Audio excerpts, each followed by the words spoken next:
그래서 딱 여기까지가 아직 복습이에요. 그래서 아까 말한 것처럼 세상에서 추구하는 것들, 돈, 명예, 권력, 쾌락 뭐 이런 것들을 세상 사람들이 이걸 얻으려고 굉장히 많은 노력들을 하죠. 그래서 그런데 이제 세상에서 가장 지혜로웠던 분이라고 하는 솔로몬이 이런 이야기를 해요. 이 솔로몬이 노년기에 썼던 글이 이제 전도서인데 솔로몬은 그래서 굉장히 많은 것들을 누렸었어요. 나라의 왕이었고 권력은 뭐 누구보다 뭐 셌었고 돈도 많았고 가장 지혜로웠던 사람이고 명예도 뭐 엄청나고 첩과 후궁이 1000명이었어요. 굉장히 쾌락도 많이 누려봤던 사람인데 이걸 다 살아보고 나서 노년기에 이제 후세 사람들한테 전해줄 이야기가 헛되고 헛되니 모든 것이 헛되더라 라는 게 이 솔로몬의 결론이 있어요. 물론 또 다른 추가 결론이 있는데 그래서 이런 모든 것들은 다 헛되더라. 왜냐면 내가 아무리 돈을 많이 벌고 명성을 얻고 지혜로운 사람이 돼도 그냥 저기서 그냥 어리석게 죽어가는 저 사람이나 나나 죽고 나면 똑같은 건데 내가 아무리 부와 명예와 이런 것들을 누리면 뭘 하나. 내가 나라를 부강하게 태어났는데 내 아들이 만약에 멍청해서 내가 죽자마자 나라가 다 망하면 부강하게 만들어놓은 게 무슨 의미가 있나. 내가 착한 일도 해봤지만 아무리 착한 일을 해도 그 사람도 결국 죽게 될 텐데 이게 무슨 의미가 있나. 돈을 예를 들어서 내가 땅이 1000만 평이 있는데 1000만 평이 있는 것과 10,000평이 있는 것 내가 땅이 여기까지가 내 땅이라고 생각하는 것과 여기까지 내 땅이라고 생각하는 거에 차이지 있지 내가 이만큼 더 있다고 해서 뭐가 나한테 유익이 되나 이런 이야기들을 해요. 그래서 이런 것들을 들으면서 진짜 그렇구나 이런 세상적인 것들은 다 헛되고 헛될 수밖에 없겠구나. 물론 우리한테 살아가는 데 있어서 필요하지만 우리가 이걸 추구하면서 살아가기엔 너무 헛된 것들인 거예요. 네. 그래서 이렇게 다 헛되고 헛되다면 우리는 무엇을 추구하며 살아야 되는가 를 살펴보려고 하고 제가 굉장히 좋아하는 책 중에 목적이 이끄는 삶이라는 책이 있는데 그 맨 앞페이지에 이런 이야기가 있어요. 신이 있다고 가정하지 않는 한 삶의 목적에 대한 질문은 무의미하다. 버트란드 러셀이라는 사람이 한 말인데 이 사람이 무신론자예요. 근데 무신론자임에도 불구하고 신이 있다고 가정하지 않으면 삶의 목적에 대해서 논하는 게 무의미하다라는 이야기를 했는데 굉장히 저는 이 말이 되게 동의가 됐어요. 그래서 신이 있지 않고 그래서 만약에 우리가 죽고 나서 삶이 끝난다면 삶이 무의미할 수밖에 없는 거예요. 그리고 절대적인 기준이 없다면 삶이 무질서해질 수밖에 없는 거예요. 어차피 죽을 거 내가 자살을 하는 게 뭐가 문제가 되나. 내 의지대로 죽겠다는데 내가 저 사람을 죽여서 어차피 죽을 사람 조금 더 일찍 죽게 해주는 건데 그게 그렇게 큰 문제가 되나? 아니 제가 그렇게 생각하는 게 아니라 그럴 수 있다 는 거고 또 배려를 꼭 해야 되는 건가? 어차피 내가 봤을 때는 내가 느끼는 세상이 전부인 건데 다른 사람이 슬퍼하건 가난하건 나랑 직접적인 상관도 없는데 배려를 꼭 해야 되나? 사랑은 왜 한 사람만 해야 되나? 이성 간에만 교제를 해야 되나? 내가 이 사람과 합의만 되면 너도 바람 피고 나도 바람 피고 그럼 되는 거 아닌가? 이렇게 생각할 수 있다는 거죠. 이게 옳다는 게 아니라 절대적인 기준이 없으면 헷갈릴 수 있다는 거예요. 네. 그래서 신이 있다고 생각하지 않으면 삶이 굉장히 무의미해질 수밖에 없고 올바른 기준이 없기 때문에 막 살아갈 수밖에 없게 되는. 근데 신이 있다고 생각을 하게 되면 그 신이 이게 맞는 거야 라고 하면 그게 참 기준이 되는 거죠. 그리고 삶이 끝이 아니어야 이 삶의 이후에 뭔가가 있어야 우리가 이 땅에서 사는 삶도 의미가 있어질 수 있는 거죠. 근데 신이라고 하면 굉장히 비과학적이라고 느껴질 수 있을 것 같아요. 그래서 제가 그래도 제 전공을 살려서 여러분들한테 조금 더 도움이 될 만한 이야기를 해보면 어떨까 해서 신이 존재하는 게 과학적으로 어떤 의미가 있을까를 이야기를 해보려고요. 이게 우연히 생긴 연필이에요.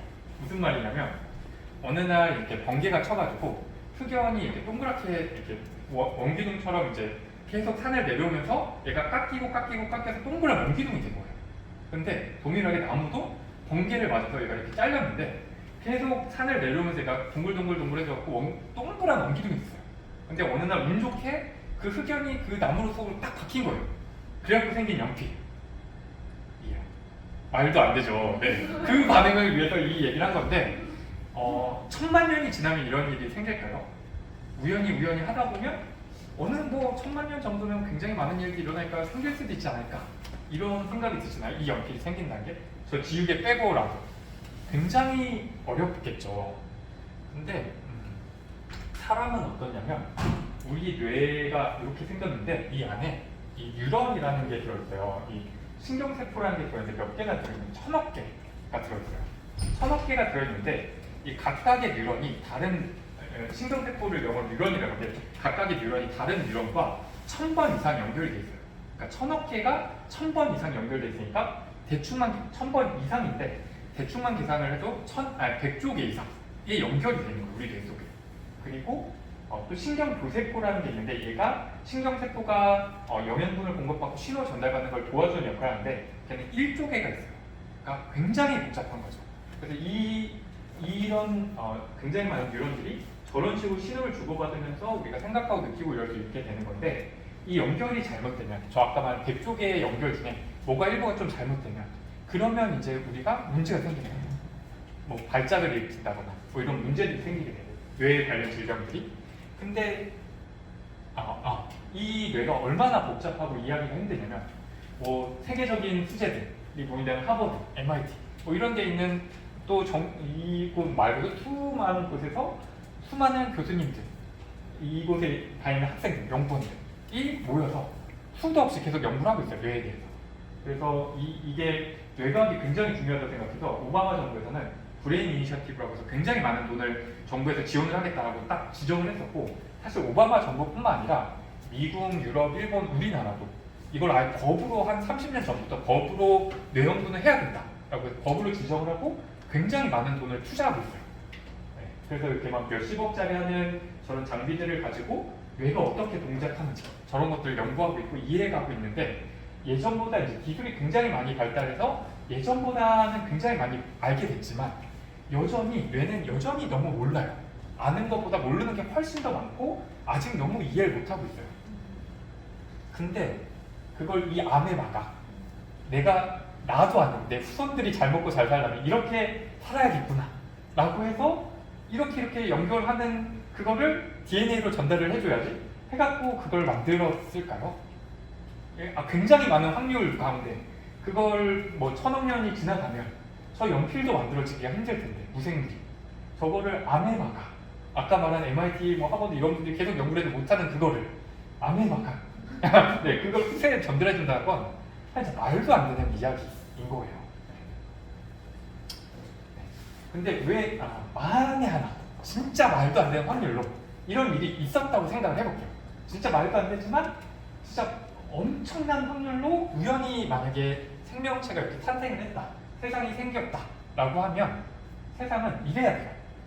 그러니까 이게 뭐 정교하게 계획을 하는 게 아니기 때문에 막 생기다가 발생을 한 거면 세상은 진짜 간혹 가다가 뭐 아름다운 게 있을 수 있지만 대부분은 이렇게 낙서와 같고 쓰레기와 같아야 돼요. 근데 여러분도 아시는 것처럼 세상은 이렇게 어딜 봐도 가까이서 보나 멀리서 보나 굉장히 아름답죠. 미대를 다니시는 분이라면 알 텐데 그림을 그려서 이런 그림을 한 장 그리려면 적당한 노력으로 안 돼요. 굉장히 세밀하게 노력을 해야 저런 걸 하나를 그릴 수가 있는 건데 이걸 가까이서 보나 멀리서 보나 어디서 봐도 다 아름답다는 건 굉장한 노력이 들어가 있는 거예요. 우연히 저렇게 발생을 한 게 아니에요. 근데 이런 진화론 같은 말도 안 되는 이야기가 나오는 게 왜 그런가? 저는 이게 과학의 한계 때문이라고 생각을 해요. 과학은 왜 이렇게 한계가 있을 수밖에 없냐면 과학은 믿음으로 하는 게 아니에요. 그냥 현재의 기술로 측정할 수 있는 것들에 대해서만 이야기를 하는 거예요. 과학이라는 거. 그래서 예를 들면 전자기파라는 게 있는데 거기서 그 파장의 길이라는 것에 따라서 이 전자기파를 나눠요. 근데 그 중에서 우리가 볼 수 있는 파장은 지금 요만큼밖에 안 되는 거예요. 우리 눈에 보이지 않지만 존재하는 전자기파는 굉장히 훨씬 더 많이 존재하는 거죠.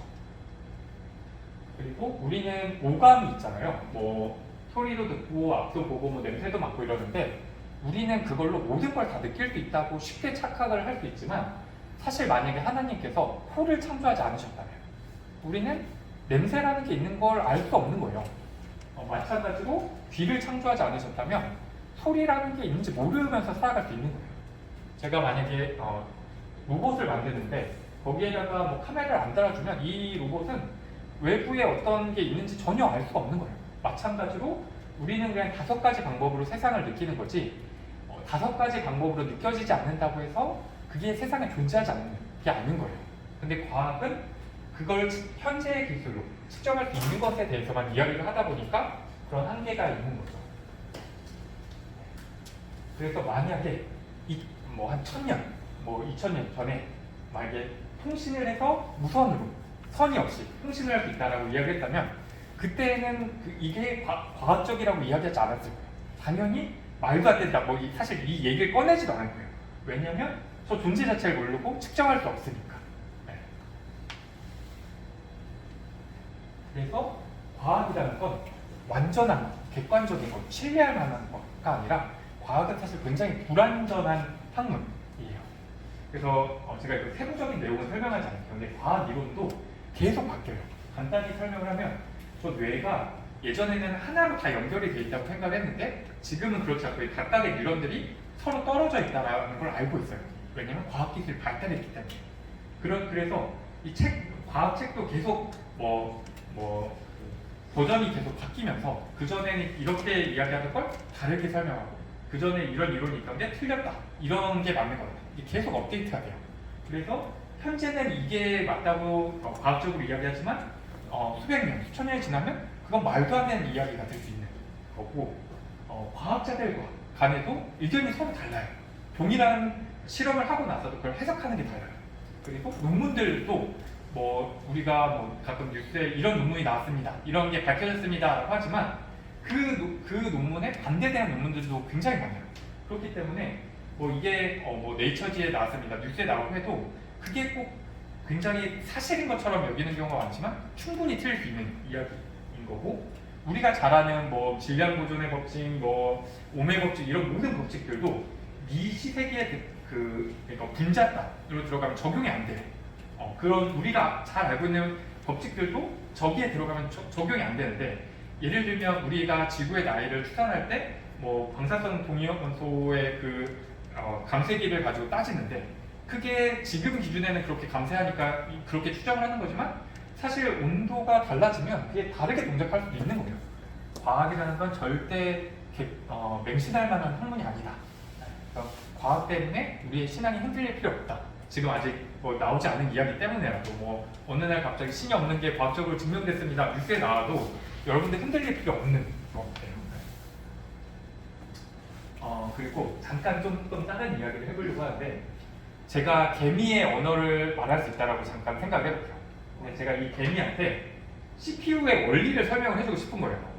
근데 이게 가능할까요? 제가 아무리 개미의 언어를 한다고 해도 CPU의 동작 원리를 개미한테 설명을 해주고 개미가 이해하기엔 너무 어려울 거예요. 근데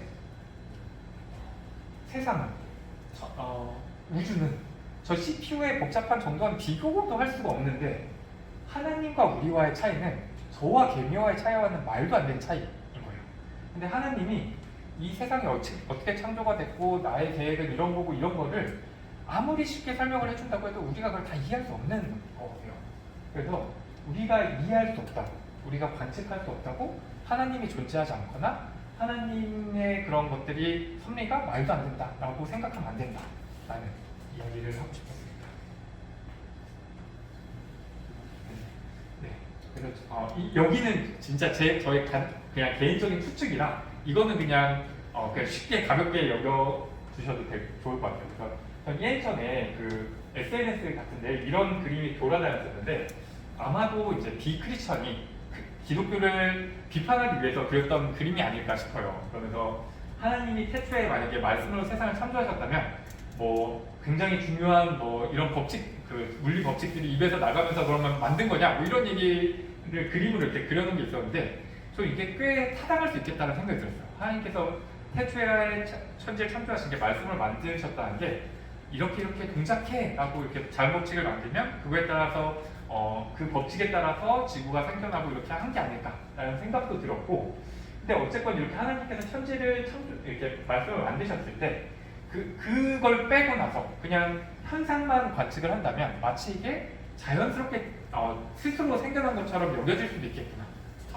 그런 생각이 들었어요. 그래서 과학이 굉장히 객관적이고 뭔가 그 정확한 것 같아 보이지만 그냥 이런 현상을 이런 배경 없이 그냥 그 현상만 보면 그렇게 잘못 해석할 수도 있는 거가 아닐까 그런 생각을 해봤습니다.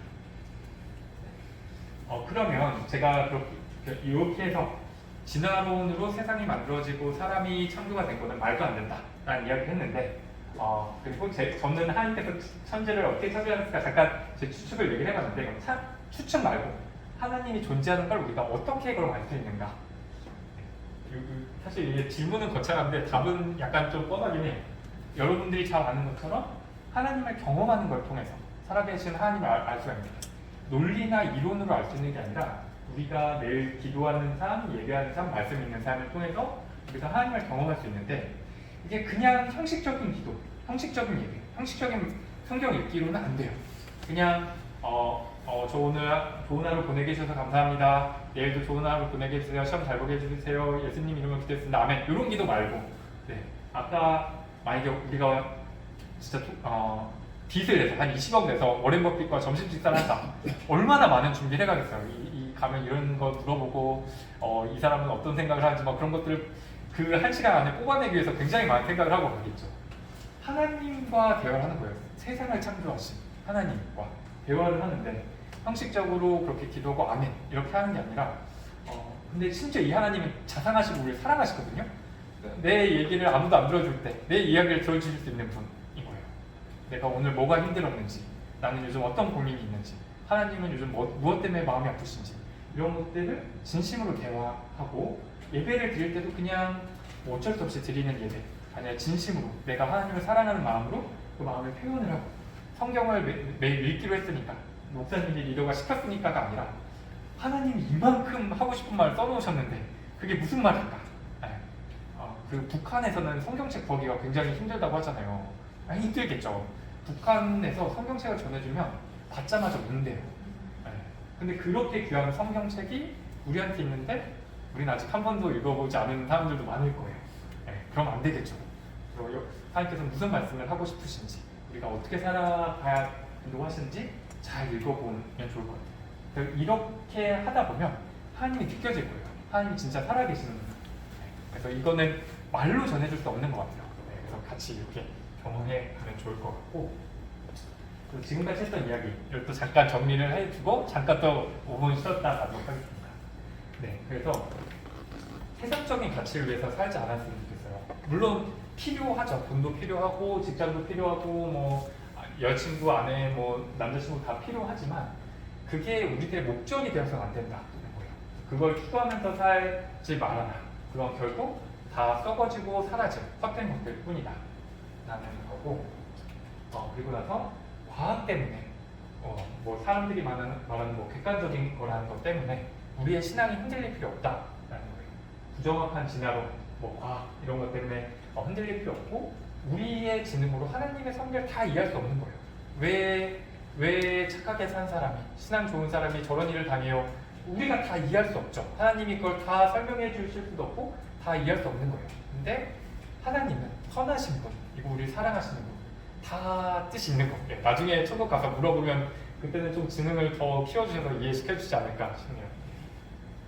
마지막으로 또 우리가 세상적인 기준, 아까 말한 돈, 명예 이런 것들을 추구하는 그런 것들이 중요하다 여기는 그런 가치관이 아닌 올바른 기준을 가지고 살아야 되는 거예요.